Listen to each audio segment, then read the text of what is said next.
Hello. How's it going? So, yeah. Yeah, my mic's on. Cool. How you doing? We're going to talk about Chuba Hubbard and how he's better than Najee Harris. Not really, but we are going to talk about a weird profile. I know Chuba Hubbard's name, which is actually fairly rare for me for a college prospect. So I'm guessing he was a fairly big name last year, and I can see why, because he was really productive at Oklahoma State last year. And this year, everyone thinks he's bad now, even though he didn't cross a significant number of games played threshold by very much. And the year is 2020, and everyone's making adjustments for everyone that played in 2020, except Chuba Hubbard, apparently. So let's dig in and see who he is, if he's good, if he's going to be a good sleeper running back. I've heard second and third round draft capital in rookie drafts. I don't know about NFL drafts. That's part of the conversation on whether he's going to be good or not. I've left myself a full minus 20 minutes to make this video before I have to go to work, by the way. So if I just end it, oh, you see my feet running out the door at the end, that's why. Because I'm highly organized and smart. Alright, so who's Chuba Hubbard? Chuba Hubbard's a running back in the 2021 draft. He played for Oklahoma State in the Big 12. Oklahoma State's actually switched conferences. Looks like around 2011 or so. They were in the Big 12 South, and now they're just in the Big 12. Why conferences have compass directions sometimes and not others, I don't know. And I don't care. But since they've been the Big 12, about 3.1% of running backs have entered the NFL. And that's all the way back to 2000, so that's, not including the players that were taken from the conference when they were the Big 12 South, or Oklahoma was in the Big 12 South, have been drafted by the NFL, just have draft capital. And believe it or not, 3.1% is actually pretty high when you're looking at such a big date range with so many different conferences. Some now no longer exist, and so on and so forth. For some context on that, you can check out the database, probably listed in the links below, or any timeline I have, whether it's Twitter or Patreon. It's linked there and it's free.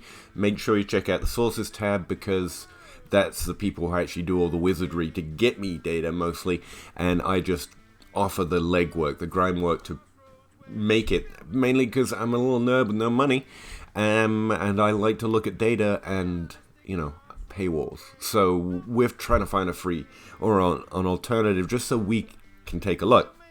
So, Chuba Hubbard, Big 12. What else have I said? Nothing. Okay, he played 3 years. In his first year, actually got a pretty decent role. Most running backs playing the second string or the second option, if you like, in Oklahoma, get around 15, 17, sometimes 20% of the rushing attempts. Just the attempts of rushing attempts. The percentage of rushing attempts for the team.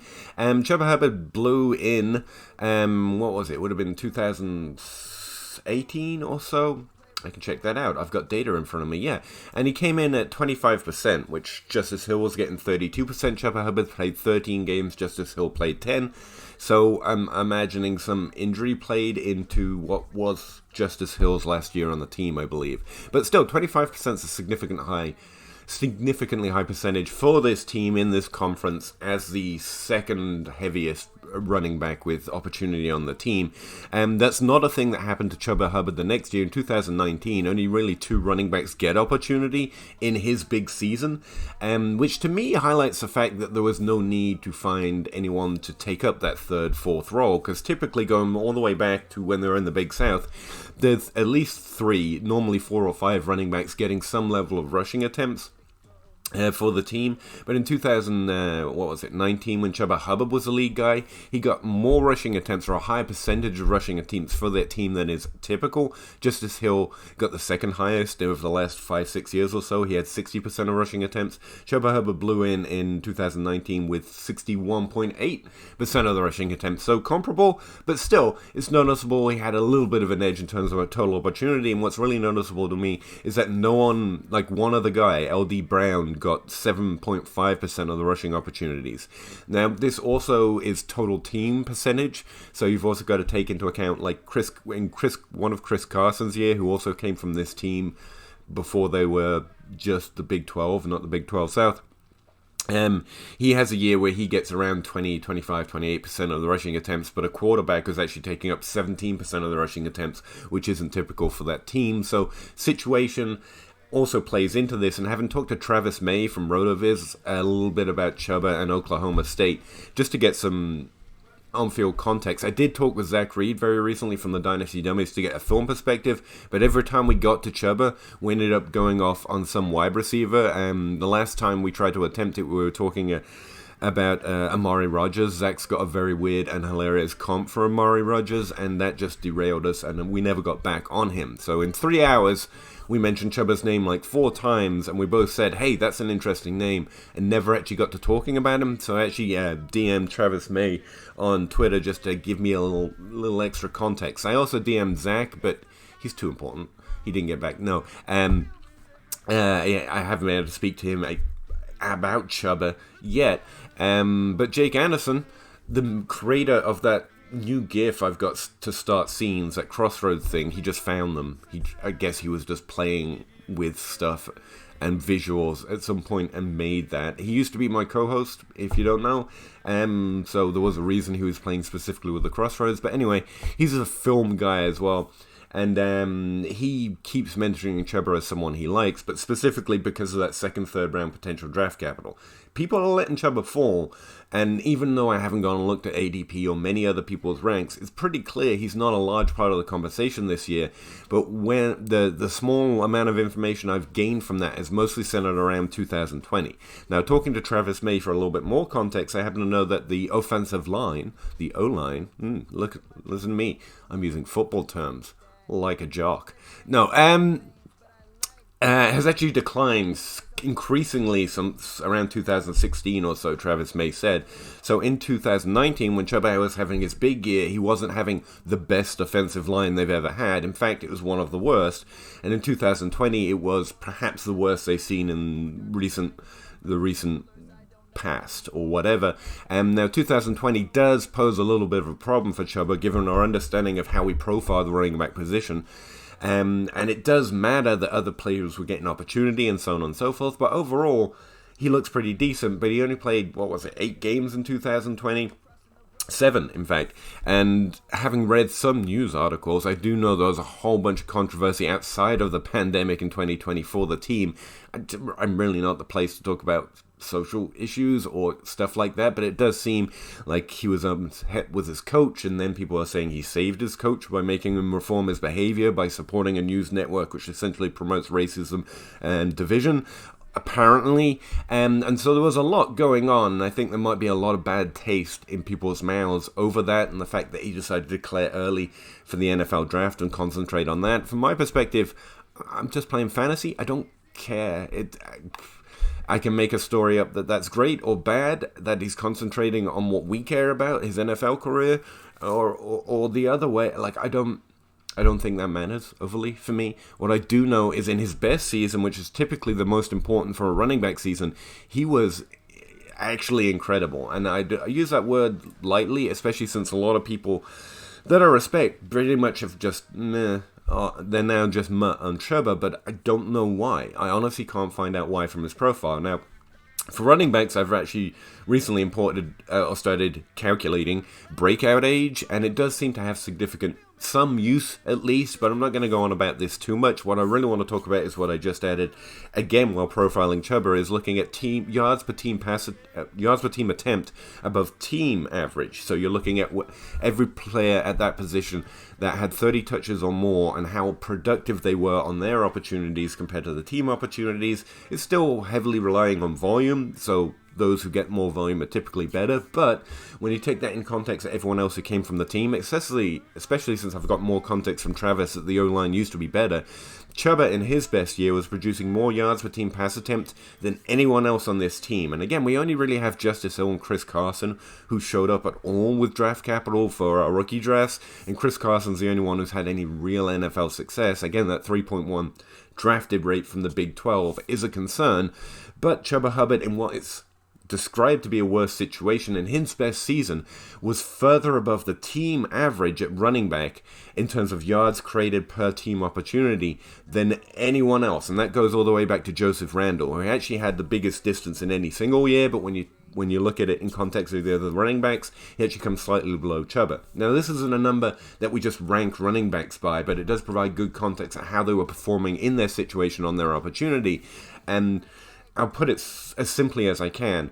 Chuba Hubbard could have done no better in the opportunity, in the situation, in the place and time in which he had to operate than he did. Like, no one's done better than him on that team compared to the other running backs on that team with better offensive situations, according to Travis May, ever. So he's good.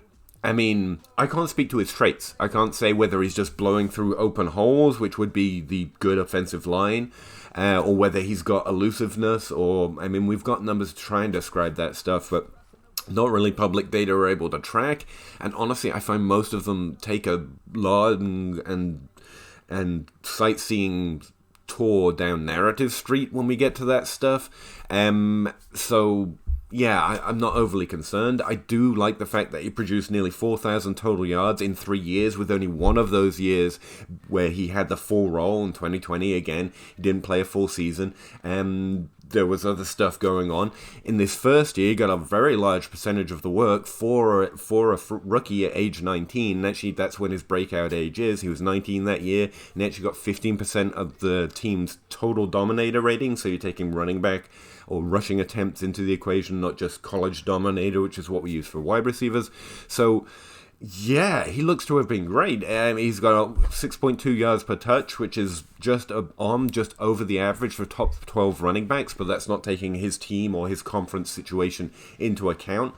But he was effective on a per touch basis, as most running backs who end up turning out having good fantasy seasons. He had a decent rushing percentage, which means that he was involved in the receiving game enough that he compares to other running backs that go on to the NFL to have that component to their game in the NFL. Now, he actually had 87% of his total yards come from the rushing game. It's around about 86% on average for top 12 running backs, so it's a little high, so he might be a little bit more of a rusher, or whatever team hopefully takes a chance on him, because apparently you need to take a chance and want to...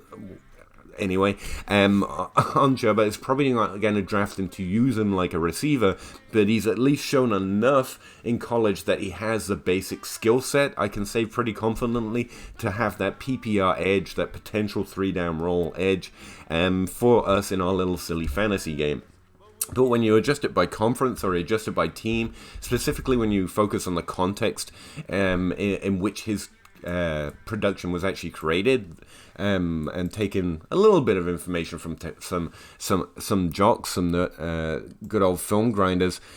And I don't know, guys. I don't think Chuba could have done very much more than he did in terms of, comparing his production to running backs who were good in the past from any conference. Even when you dig down specifically into his team, he seems to have been better than most people on this team who had the lead role. And in fact, seems to, according to Travis May, who I trust Ted Grinders, believe me or not, but when they talk, I listen, and I believe they see what they're seeing. I just don't know how much of it matters unless I can measure it and test it.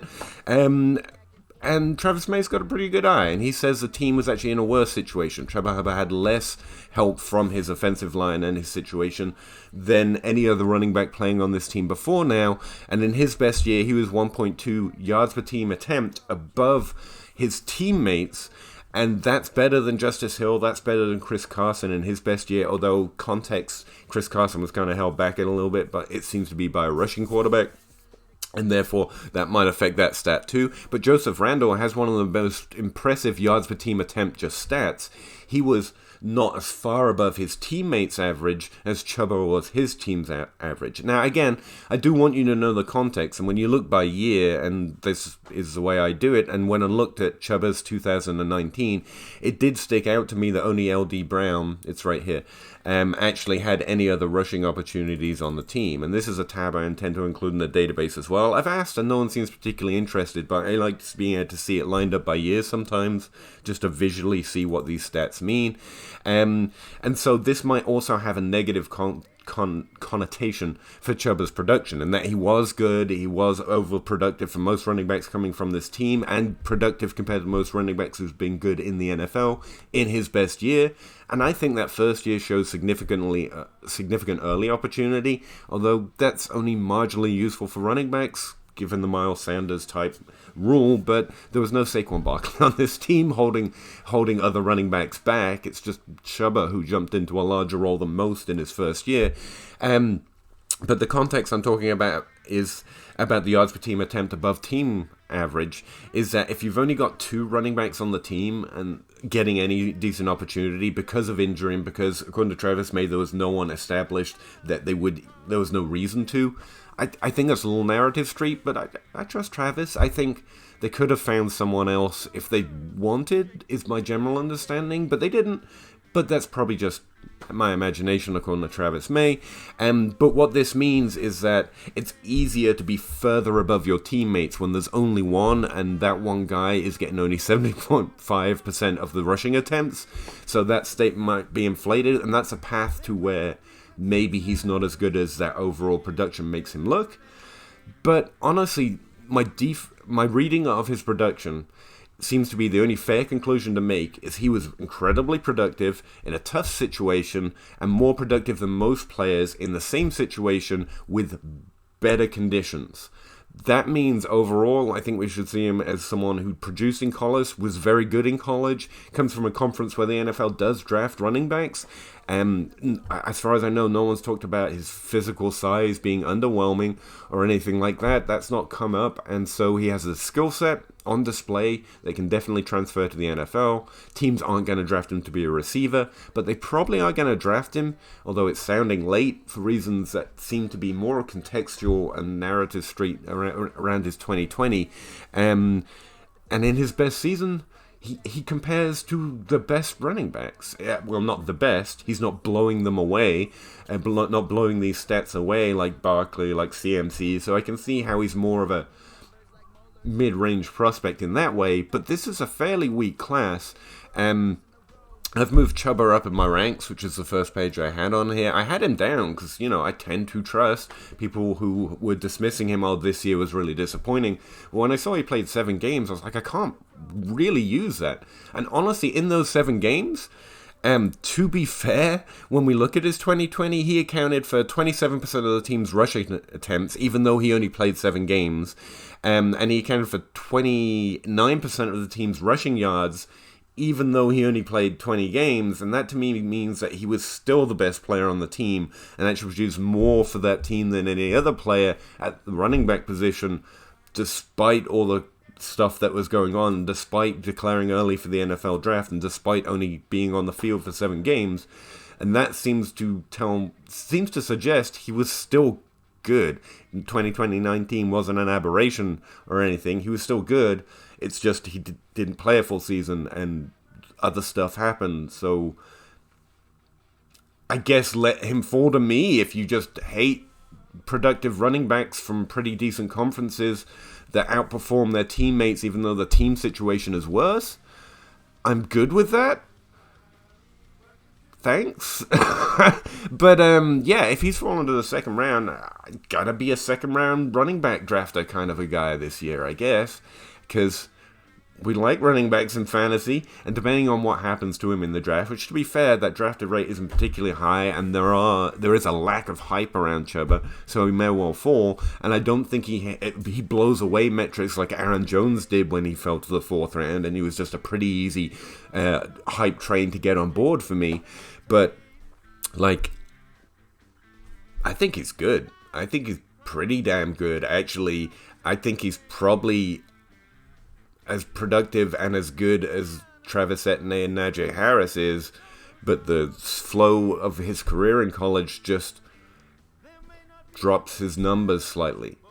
And that means that he profiles as a second tier in terms of production, but when you dig in, his best year is comparable to Etienne and Harris in this class. It just is. Maybe he's not as good. Go listen to Film Grinders. Hear about those traits. Maybe that elusiveness isn't showing on tape because he doesn't have it or because he didn't need it. I don't know. But you should go and make sure, because there is a strong weirdness to a very productive player from a decent team in a decent conference. And third round? Okay. I'm trying to make a case for Kenny Gainwell here, because he was really productive in that 1 year and then never played again.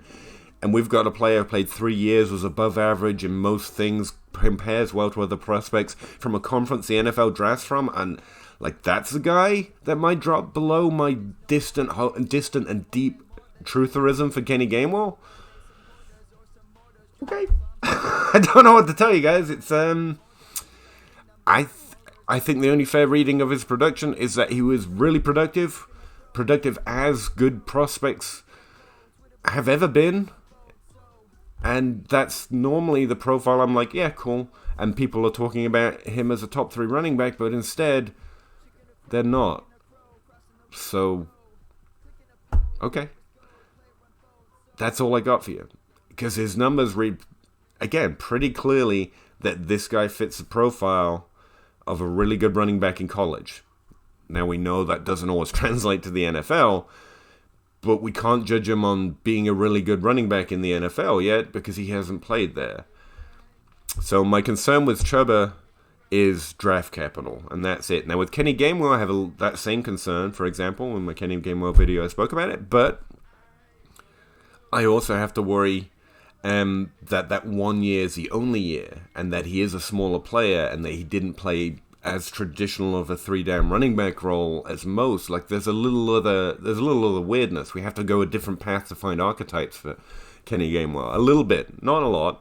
Watch the video. I love that profile. Got hope that it's a value, but right now I think he's going to be drafted ahead of. There's no problems here. There is nothing on Chuba Hubbard's profile, production or numerically, to suggest that he's anything other than a really productive running back coming from a good school, from a conference that the NFL at least drafts pretty regularly. This is a weird experience for me. This is normally not the guy I have to truth her up for. Could the tape grinders get it together, please? Could you come get your boy? Because right now he's on team analytics and he reads like a jock kind of a pick. Big productive running back coming from Oklahoma. Let's go. But we'll take him. I'm happy for it. Appreciate it. Thank you. So yeah, that's my Chuba Hubbard rant. I'm late. Gotta go. Thanks very much. Like the video? Or don't. Or just draft Chuba Hubbard, I guess, in the 3rd round. Please. I mean, we drafted Justice Hill. We were hyping up into close to the end of the 1st round there. And he's good in this situation too. Chuba was a little better. I'm out. Yeah, he looks good. He was productive. Bye.